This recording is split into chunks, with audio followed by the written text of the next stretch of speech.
네, 우리 기도하심으로 표다 시작하겠습니다.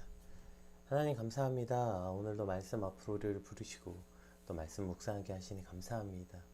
오늘 특별히 아담에게 가정을 허락하신 이 하나님의 창조의 원리와 섭리를 발견하게 하시고 오늘 우리로 하여금 온전한 그 크리스찬의 가정을 이루게 하시고 또 그것이 어떠한 원리 속에서 이루어진지 깨달아 하나님이 기뻐하시고 하나님을 영광스럽게 함으로 그 가정이 기쁘고 행복이 넘치게 되는 가정이 되게 하여 주시옵소서.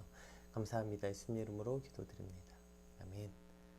네, 오늘 저희가 함께 살펴볼 말씀은 창세기 2장 18절에서 25절까지 말씀입니다. 우리 같이 함께 읽겠습니다. 여호와 하나님이 이르시되 사람이 혼자 사는 것이 좋지 아니하니 내가 그를 위하여 돕는 배필을 지으리라 하시니라. 여호와 하나님이 흙으로 각종 들짐승과 공중에 각종 새를 지으시고 아담이 무엇이라 부르나 보시려고 그것들을 그에게로 이끌어 가시니 아담이 각 생물을 부르는 것이 곧 그 이름이 되었더라. 아담이 모든 가축과 공중의 새와 들의 모든 짐승에게 이름을 주니라. 아담이 돕는 배필이 없으므로 여호와 하나님이 아담을 깊이 잠들게 하시니 잠들매 그가 그 갈빗대 하나를 취하고 살로 대신 채우시고 여호와 하나님이 아담에게서 취하신 그 갈빗대로 여자를 만드시고 그를 아담에게로 이끌어 오시니 아담이 이르되 이는 내 뼈 중에 뼈요 살 중에 살이라. 이것을 남자에게서 취하였은즉 여자라 부리라 하니라. 이러므로 남자가 부모를 떠나 그의 아내와 합하여 둘이 한 몸을 이룰지로다. 아담과 그의 아내가 그 아내 두 사람이 벌거벗으나 부끄러워하지 아니하니라. 아멘. 네, 이제 오늘 본문은 그 인류의 최초의 결혼이자 가정을 이루시게 하는 그 장면이 오늘 본문입니다. 우리 먼저 말씀부터 볼게요. 우리 18절 먼저 다시 한번 읽어보겠습니다. 여호와 하나님이 이르시되 사람이 혼자 사는 것이 좋지 아니하니 내가 그를 위하여 돕는 배필을 지으리라 하시니라. 자, 이것이 첫 번째 출발점이라는 거예요. 하나님이 아담이 혼자 있는 것이 좋지 아니하니, 물론 여기서 좋지 않다는 말은 나쁘다는 뜻은 아닙니다. 소극적 의미에서 완전하지 않다 이런 정도의 의미지 뭐 나쁘다, 악하다 이런 적극적 의미는 아닙니다. 어쨌든 그러나 아담이 혼자 있는 것이 좋지 않아서 그를 위해 돕는 배필을 지으시기로 결정하신 것으로 오늘 본문이 시작이 돼요. 그러니까 아담이 혼자 있는 것이 완전한 상태가 아니라는 거죠. 요즘에 좀 이제 안타까운 것들 중에 하나가 이제 결혼율이 엄청나게 떨어지고 있잖아요.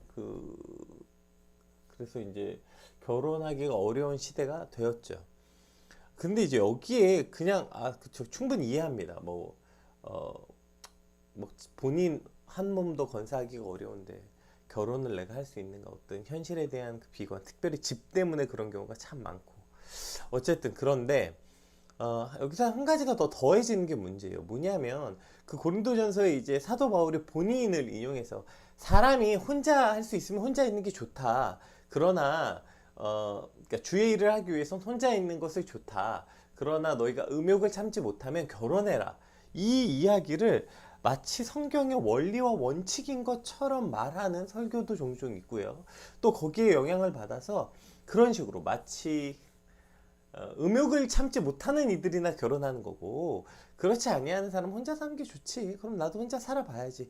이게 우리가 결혼하지 않는 어떠한 그 핑계와 이유가 되어서는 안 된다는 거예요. 제가 창세기가 어떤 의미인지 말씀드렸잖아요.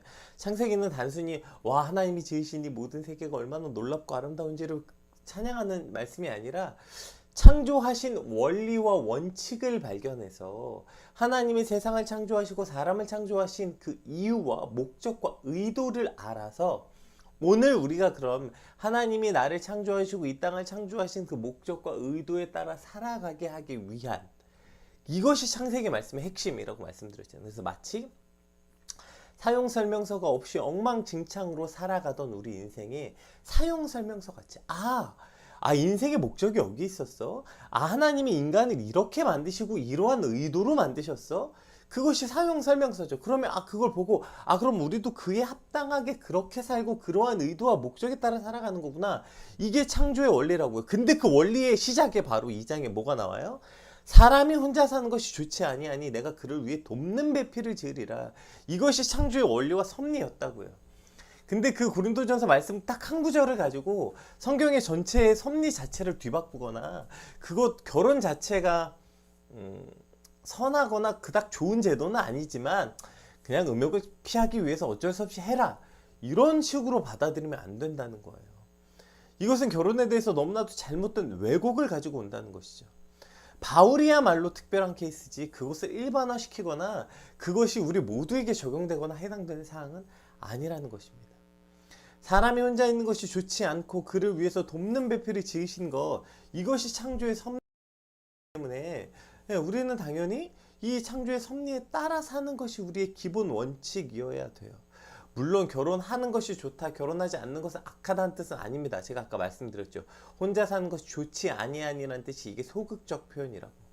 그러나 사도 바울이 그 이야기했던 고린도전서의 그 특별한 케이스 하나를 가지고 결혼하는 것 자체가 좋지 않다 라고 착각해서는 절대로 안 되는 겁니다. 특별히 우리 결혼하지 않은 청년들은 이제 종종 이제 그 말씀이나 그거 듣고 이제 어떤 유명한 목사님이 하신 설교가 있어요. 그래서 가정이 21세기 가장 큰 우상이다, 뭐 이렇게 말하면서 그 설교 듣고 이제 많은 청년들이 저한테 와서 이제 막 상담도 하고 저 얘기를 어떻게 해석해야 되냐고 묻는데, 그것이 이제 성급한 일반화의 오류이죠. 성경 전체가 뭘 향해서 말씀하시는지, 성경은 늘 하나님과 우리를 신랑과 신부로 비유해서 말씀 많이 하세요. 우리가 잘 아는 것처럼 심지어 호세아서는 그 음란한 그 아내를 맞아서, 그래서 마치 하나님이 음란한 이스라엘을 아내로 맞아서 살고 계신 하나님의 마음을 표현한 것처럼 하나님은 이와 같이 결혼이라는 것을 만드셨고, 그러니까 한 가정을 만드셨고 그 가정 안에서 이루시는 어떠한 것들을 우리에게 허락하신 게 성경의 기본 원리고 원칙이지, 뭐 가정을 이루는 것이 하나님의 뜻이 아니고 그것은 인간을 위해서 어쩔 수 없이 허락하신 제도다, 이런 식으로 절대로 말하면 안 되는 것입니다. 오히려 하나님이 인간을 위해서 결혼과 가정을 이루게 하시는 제도를 만드셨어요. 그래서 제가 오늘 본문을 가정을 이루게 하시다, 이것이 원래 하나님의 창조의 섭리와 목적이라는 거예요. 가정을 이루게 하신 것이 하나님의 창조의 섭리고 그것이 본래의 목적입니다. 이것을 우리가 반드시 기억하시고 오늘 말씀을 함께 살펴보았으면 좋겠습니다. 그러면 이러한 하나님의 뜻에 이루어지는 가정은 어떠한 모습이어야 하는가? 그것이 이제 원래 첫 번째 창조의 그 원리와 의도와 목적을 보면, 오늘 우리도 어떠한 가정을 이루어야 되는지, 또 어떠한 것을 꿈꾸며 결혼을 준비하고 결혼해야 되는지를 알아야 돼요. 특별히 요즘에 이제 결혼한 지체들이 요즘 올해 또 결혼한 사람도 있고 앞으로 결혼할 사람도 있고 결혼 소식이 이제 종종 들려오는데, 특별히 오늘 말씀이 아주 그렇게 또 결혼하지 않았다 하더라도 어떤 게 결혼이구나를 기억하게 해야 되고, 이미 결혼한 가정이라 할지라도 우리의 가정은 이러한 원래 목적과 의도대로 되고 있나 한번 그렇게 돌아보는 시간이 되었으면 좋겠습니다. 첫 번째로 이제 내가 돕는 배필을 지었다 이렇게 얘기했는데, 여기서 돕다라는 표현이 단순히 도움을 주다는 의미뿐 아니라 호위하다, 더하다 이런 의미를 주고 있어요. 또 배필이라는 이 단어가 너무 좋은, 이게 서로 마주보다 이런 뜻이에요. 너무 아름다운 의미죠. 그러니까 돕는 배필이라는 건 그를 마주보고 더하는 자, 그를 마주보고 돕는 자라는 뜻인 거죠. 이러한 점에서 볼 때 이제 여자는 남자를 돕고 영광을 더하는 배필이 돼야 하고, 또 이제 남자를 바라보며 사모하는 자가 돼야 한다, 이렇게 해석할 수 있겠죠. 그러나 이 말씀만을 가지고 여성이 남성에게 종속된다는 의미는 아닙니다. 남자와 여자와 마찬가지로 이건 순서의 차이지 똑같은 재질, 그러니까 뭐죠? 흙으로 지었고 그 흙으로 지은 갈빗대로 여자를 지었다는 거예요. 같은 재질로 창조되었고 온전히 하나님의 형상으로 창조된 남자와 동등한 존엄과 인격을 가진 존재로서의 여성이지, 자꾸 이 본문 이거 하나만 가지고서 또 이걸 여성이 남성에게 종속된 존재처럼 또 자꾸 그렇게 말하면 안 돼요. 우리가 잘 아는 것처럼 고린도전서 11장 12절에서 뭐라고 얘기했냐면, 그러니까 이거 보고 거봐라, 여성은 다 남자에게서 그러니까 여자는 다 남자에게서 난 거야, 이렇게 말할까봐 사도 바울이 이렇게 말합니다. 그러나 주 안에는 남자 없이 여자만 있지 않고, 왜요? 남자 안에서 갈빗배에서 여자가 나왔으니까. 그런데 보세요. 또 그러나 남자만 있지 아니하리니, 왜냐하면 여자가 남자에서 난 것 같이 남자도 여자로 말미암아 낳느니라. 그리고 맨 뒤에 모든 것이 하나님에게서 났느니라. 아멘. 자, 물론 인류의 최초의 여자의 시작이었던 하와는 아담으로부터 났어요. 근데 그건 유일하게 하와만 그래요. 그 이후에 모든 남자는 다 어디서 났어요? 여자에게서 났어요. 이해되시죠? 어쩌면 그래서 남자에게서 났는지도 모르겠어요. 서로가 서로에게 종속되지 않고 서로에게서 났다라는 걸 알기 위해서. 그래서 결론은 모든 인간은 하나님께서 났다. 이거 반드시 기억해야 됩니다. 이 부분은 이따 뒤에 이제 뭐 이는 내 뼈 중에 뼈요 살 중에 살이요 할 때 이제 남자와 여자의 그 기능상의 차이는 그때 같이 한번 살펴보고요. 우리 19절 20절 한번 오늘 보면 19절 20절 보겠습니다. 여호와 하나님이 흙으로 각종 들 짐승과 공중의 각종 새를 지으시고 아담이 무엇이라 부르나 보시려고 그들이 그에게 이끌어 가시니 아담이 각 생물을 부르는 것이 곧 그 이름이 되었더라. 아담이 모든 가축과 공중의 새와 들의 모든 짐승에게 이름을 주니라. 아담이 돕는 배필이 없으므로. 이렇게 시작해요. 갑자기 돕는 배필 만들다고 하고서 왜 짐승을 지으시고 그 앞으로 지나가게 하셨지? 그리고 또 여기 끝에 왜 돕는 배필이 없지? 이렇게 나와 있죠. 그래서 이것이 그냥 독립된 구절은 아니고요. 이런 거죠. 하나님이 이제 돕는 배필을 지으시기로 하고 모든 짐승을 지으시고 그 아담 앞으로 지나가게 하시면 이름을 지으라고 하셨어요. 그러니까 아담은 하나님께서 자신에게 보내주신 모든 동물을 세심하게 살피고 그 특징에 따라 동물의 이름을 지어주면서 뭘 찾은 거예요? 돕는 배필을 찾았지만 결국에 없었던 거죠, 거기에. 그러니까 유일하게 아담이 하나님이 똑같이 흙으로 만드셨잖아요, 모든 짐승들. 그러니까 이제 거기서 자신의 돕는 배필을 아무리 찾았지만 거기선 없었던 거예요. 그리고 이제 하나님이 그래서 이제 20절 이하부터 창조하신 게 나타나죠. 자, 그런데 여기서 우리가 한 가지 주목해 살펴볼 것은 19절에 여호와 하나님이 흙으로 각종 지으시고 아담이 무엇이라 부르나 보시려고 그에게 이끌어갔다. 이렇게 돼 있어요. 이 표현이 참 재밌는 표현이기도 하지만 이것이 하나님의 창조의 원리구나. 그리고 이것은 오늘도 우리 삶에 또 동일하게 주어지는 것이구나. 제가 어저께 말했지만 그 모든 것이 하나님께로부터 났다. 하나님에게 종속됐다 얘기했잖아요. 그래서 생명은 특별히 하나님께서 주셨다. 흙으로 지은 아무것도 아닌 우리에게 생명이 되게 하신 그 모든 주권이 하나님께 있다. 이런 얘기했지만 그러나 그럼에도 불구하고 하나님께서 우리에게 하나님의 형상을 주셨잖아요. 그래서 우리에게 맡겨주셨다고요. 오늘도 이끌어 가셨다 이렇게 돼 있지만 그럼 우리가 생각했을 때 여전히 마찬가지 아닙니까? 우리 인생에 지금도 여전히 수많은 것들을 내가 결정할 수 있는 것들이 있는 것 같고 내 시간, 내 인생, 내 돈의 쓰임처, 내 시간의 쓰임처, 오늘 내 하루의 스케줄 등등을 내가 결정하고 내가 할 수 있는 것처럼 느껴요. 그리고 일정 부분 맞습니다. 왜요? 하나님이 그것을 일일이 다 이렇게 저렇게 하지마 이렇게 하시지 않고 우리에게 위임 맡겨주신 부분들이 많이 있기 때문이죠. 그러나 그것이 up to you. 네 마음대로 해봐.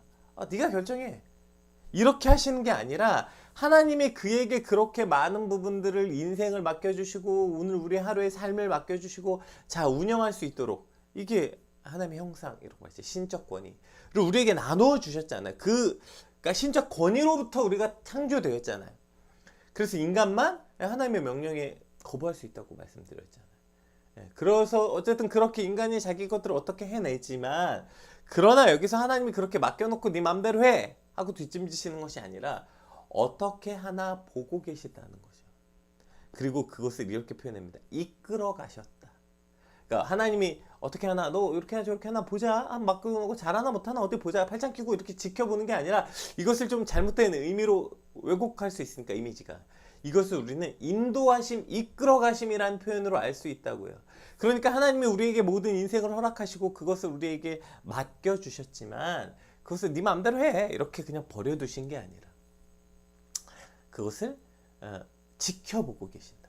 불꽃 같은 눈으로 지켜보시며 이끌어가고 있다. 이것이 오늘 우리 인생에서도 여전히 적용되는 하나님의 원리와 원칙이라는 것입니다. 오늘 우리 삶에도 수많은 것들을 우리가 결정하는 것처럼 보여요. 그거 실제 결정하게 됩니다. 하나님 우리에게 주셨다니까요.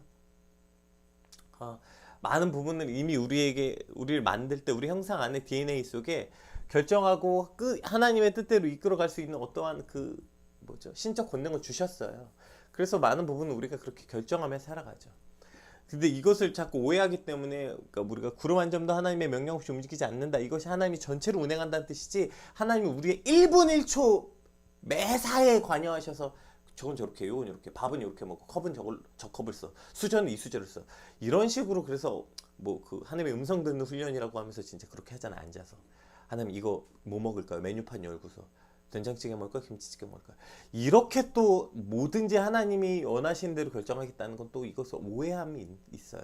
하나님이 우리에게 굉장히 많은 부분, 일정 부분을 이미 우리 안에 결정할 수 있는 권한을 주셨어요. 이것도 아주 중요한 의미입니다. 그러나 그것을 그냥 맡겨놓고 오케이 네 마음대로 결정하고 네가 책임져가 아니라 그것을 그렇게 권한을 주셨고, 그러나 그것을 지켜보고 계시며 그것이 잘못되면 옳은 길로 우리를 인도하신 분, 그분이 하나님이시라는 사실을 반드시 기억하고, 그렇게 오늘 하루 가운데 우리가 하나님 안에서 결정하고 또 그것을 언제든지 하나님이 이끌어 가시고 계신다는 것, 하나님이 언제든지 수정하시고 다시 이끌어 가심을 우리가 인정하고 고백하는 그런 오늘 하루 우리가 되었으면 좋겠습니다. 자, 우리 그럼 21절부터 한번 그냥 끝까지 쭉 봐볼게요. 여기서 21절부터 마지막 절만 빼고 한번 봐볼게요. 여호와 하나님의 아담을 깊이 잠들게 하시니 잠들매 그가 그 갈빗대 하나를 취하고 살로 대신 채우시고, 여호와 하나님의 아담에게 취하신 그 갈빗대로 여자를 만드시고 그를 아담에게로 이끌어 오시니, 아담이 이르되 이는 내 뼈 중에 뼈요 살 중에 살이라. 이것을 남자에게서 취하였은지 여자라 부르리라 하니라. 여기서 이제 최초로 모든 인간의 그 대표성을 아담이라고 불렀는데, 여기서 최초로 이제 이슈와 이쏴라는 남자와 여자라는 표현이 등장하게 됩니다. 근데 이제 여기서 이제 너무나도 아름다운 표현이죠. 이는 내 뼈 중에 뼈요 살 중에 살이라. 왜냐하면 하나님께서 아담의 뼈에서 하와를 만드셨기 때문이에요. 그래서 이는 내 뼈 중에 뼈요 살 중에 살이라. 이게 어떤 뜻입니까? 이는 내가 가진 것 중에 가장 귀하고 가장 아름다운 자다. 이는 나보다 더 귀한 자다. 이런 뜻이죠. 내가 가진 모든 것보다 그가 더 중요하다. 그가 정말 너무 사랑스러운 표현인 거죠. 너무 소중한, 하나님이 보내주신 특별한 선물로서 세상 누구보다 가장 소중한 존재다 라는 뜻이에요. 자, 여기서 아주 중요한 창조의 원리와 섭리를 우리가 하나 볼 수 있는데요. 제가 아까 뭐라고 했죠?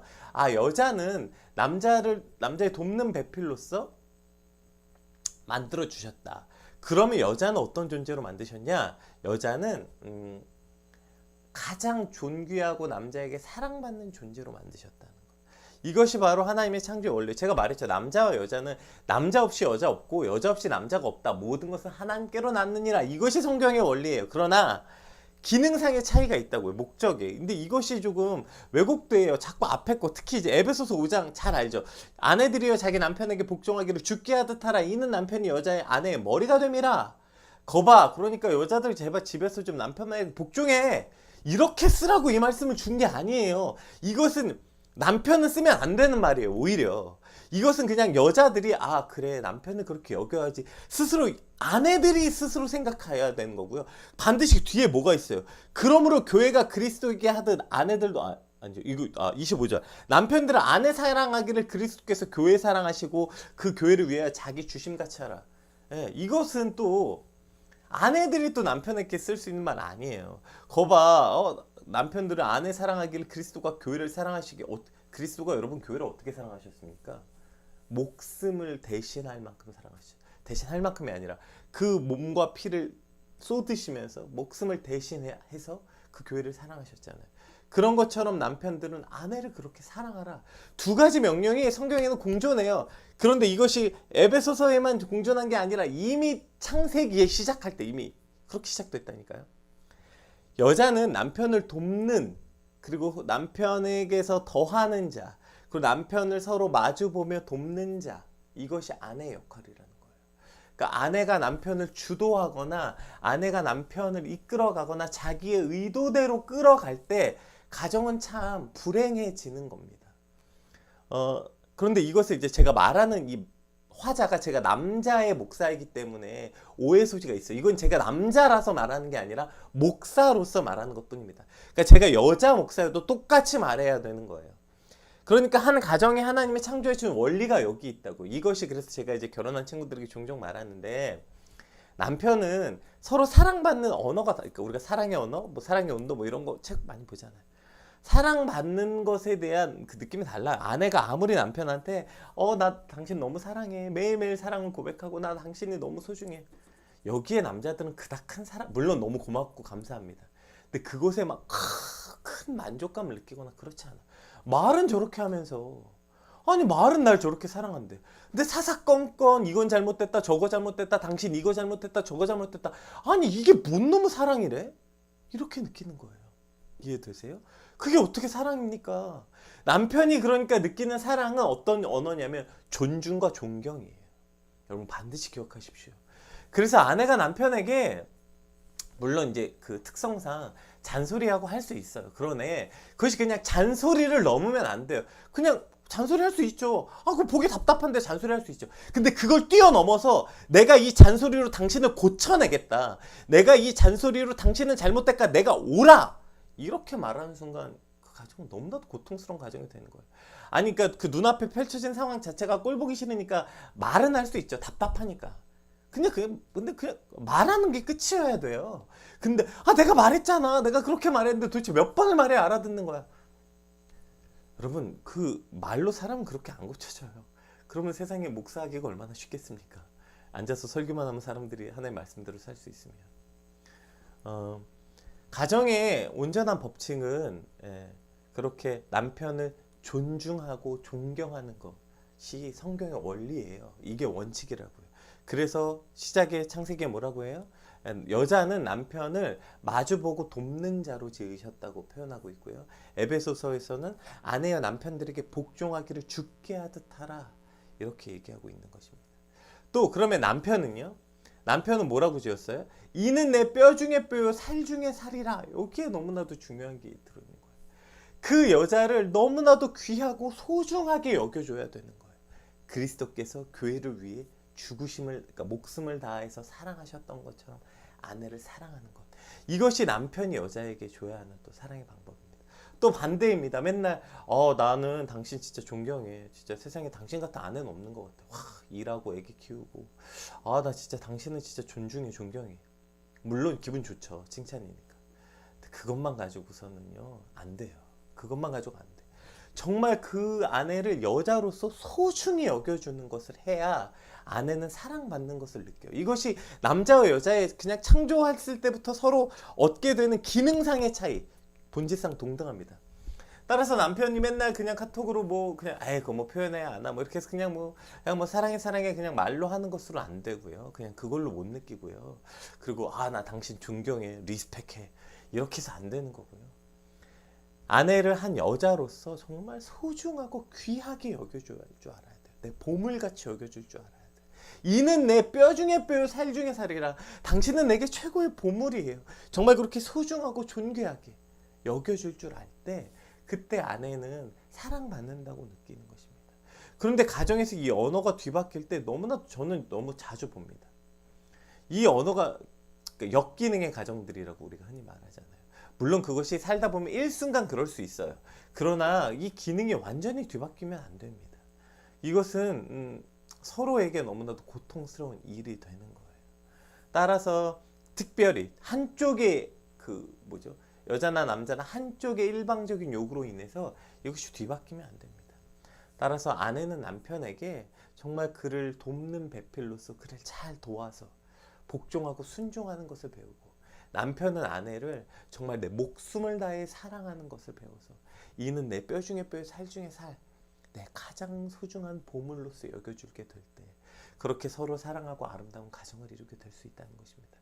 이것이 바뀌거나 역기능이 되어서 남편은 아내를 존중하고 아내는 남편을 이렇게 소중히 다뤄주고 이렇게 해서 서로에게 서로를 채울 수 없어요. 따라서 나 오늘 말씀에 함께하는 분들이 여자라면 내가 아내로서의 역할은 이거구나. 내가 돕는 배필로서 정말 남편을 잘 순종하고 남편을 잘 마주보고 정말 그가 온전히 나아갈 수 있도록 돕는 자, 남편 아내에게 그를 정말 내 가장 소중한 보물로 여기고 존귀하게 그렇게 내 목숨을 다해 사랑할 수 있는 존재로 여기는 것, 이것이 가정의 온전한 기능이라는 것입니다. 이것이 아주 중요하고요. 시간이 벌써 이렇게 많이 됐네요. 빨리 우리 두 절 24절 25절만 빨리 볼게요. 그러므로 남자가 부모를 떠나 그의 아내와 합하여 둘이 한 몸을 이룰지로다. 아담과 그 아내가 두 사람이 벌거벗으나 부끄러우지 아니하라. 여기서 이제 두 가지 법칙을 또 우리가 결혼에 아주 가정의 중요한 법칙을 발견할 수 있는데요. 남자가 부모를 떠나 그의 아내와 합하여 둘이 한 몸을 이룰지로다. 보세요. 이것 때문에 이제 뭐 여러 가지 얘기가 있어. 아니 태초에 지금 아담과 하와밖에 인류가 없는데 아담에게 부모가 어디 있어? 부모가 하나님인데 하나님을 떠나는 건가? 그런 거 아니고 이것이 언제 기록된 거라고 얘기했어? 모세가 기록한 거라고 얘기했잖아. 지금 여기서 가정의 원리를 말하고 있는 거예요. 그러니까 결혼은 뭐냐면 남자든 여자든 그들이 부모를 떠나 아내와 합해서 둘이 한 몸을 이루는 거예요. 이것이 결혼의 핵심입니다. 여기서 떠난다는 건 크게 세 가지로 볼 수 있겠죠. 몸이 떠나고요. 영적인 것에 대해서 떠나고 물질적인 것이 떠나는 것. 이 세 가지가 우리가 부모로서 분리되는 거죠. 사실 이게 분리가 되지 않아서 큰 문제가 일어나는 거예요. 결혼을 했는데 여전히 맨날 부모님이 옆에 살면서 저도 생각해보니까 부모님 옆으로 다시 이사를 왔네요. 네. 어쨌든 처음에 결혼해서 부모님을 의지하는 것을 떠나지 못해서 그렇게 부모님께 의지해서 경제적으로도 의지하고 또 무슨 일만 생기면 부모님한테 가서 쪼르르 가서 말하고 기도해달라고 하고 무슨 영적인 문제도 부모님하고만 상의하고 이게 아니라 이제는 둘이 한 몸이라고요. 그래서 부모를 떠나야 돼요. 그것이 몸이든 몸도 떠나야 되고요. 영적인 것도 떠나서 이제 남편이 그 역할을 해야 되는 겁니다. 그리고 경제적인 것도 부모님과 독립하는 것. 이 모든 것을 떠나서 이제 둘이 한 가정을 이루는 것. 이전에 각각 부모 아래, 부모 권위 아래 있었던 게 한 몸이었다면 이제 부모를 떠나 아까 얘기했던 그 원리 원칙 속에 들어와서 둘만이 하는 가정을 이루는 게 핵심이에요. 그래서 결혼하면 이게 둘이 하는 가정을 이루는 게 가장 중요합니다. 여기에 자꾸 서로의 집까지 얹게 되면 너무너무 힘든 거죠. 그래서 서로 가정을 떠나 둘이 가장 중요해야 돼요. 우리 집 니네 집 하는 순간 여기 우리 집 니네 집이 어디 있어요? 니네 집도 우리 집이고 우리 집도 니네 집이죠. 왜요? 우리 집은 이제 남녀가 사는 여기가 우리 집이지. 야 너네 집이라는 너네 집은 부모님 집 말하는 거잖아. 부모님 집 없는 거예요 이제. 가정은 우리 가정만 존재하는 거예요. 첫 번째 우리 가정을 가장 우선으로 여기는 게 우리 가정. 그러니까 결혼한 남자와 여자. 이 우리 가정. 이것을 가장 귀중하게 여기고 이것을 첫 번째 이것이 가정이에요.